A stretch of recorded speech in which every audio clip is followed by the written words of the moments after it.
But Round Rock was the preferred growth area, and a lot of resources were put there, and it bloomed into an oasis. And now, that was a time when we were in Pflugerville talking about only rooftops. We don't need commercial, we just want to be the community that we've been.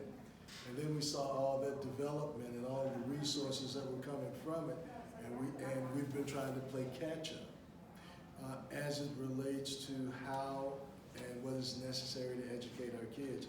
It is important that we invest. And now, let me put all my cards on the table.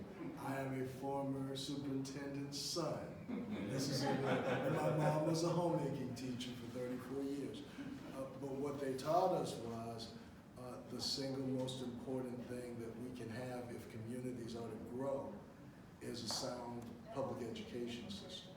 And so we have to support the things that are gonna make businesses want to come here, that are gonna make it possible for us to grow as now we are a preferred growth area because we're right on 130. And the question becomes, what types of businesses are we bringing? How are we growing as a community? Right now, we're at a very high trajectory. You look at every study of Pflugerville, it says we are going to continue to grow till we get to 100,000 and maybe even beyond that. The question becomes, what kind of jobs will we create?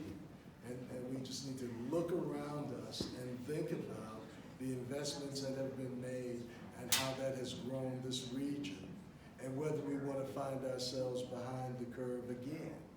Because right now this is a real opportunity to provide resources for our kids, but also for our seniors as well, because there will be learning opportunities for them as well.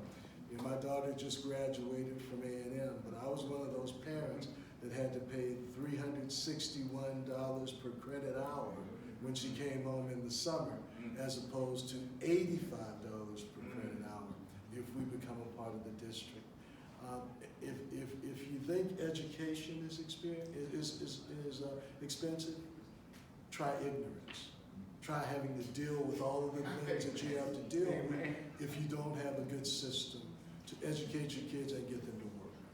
So as we come together as a community, as we talk about what's important to us, let's remember, let's look at all of the things that have happened around us. We even have Williamson County, very conservative area, voting, Cedar Park voting to join into the system. Now, what do they know that we don't? When you look at the folks that are coming out of Austin, Austin lost 143,000 folks, and a lot of them came here. A lot of them came to Maynard. A lot of them are going to Elgin. But as those folks come out, some of them are coming to work at Dell, some of them are coming to work at Samsung. We have to make sure that we provide an educational foundation to make sure that this region continues to grow in a positive way. May I have your attention, please? I think that's it.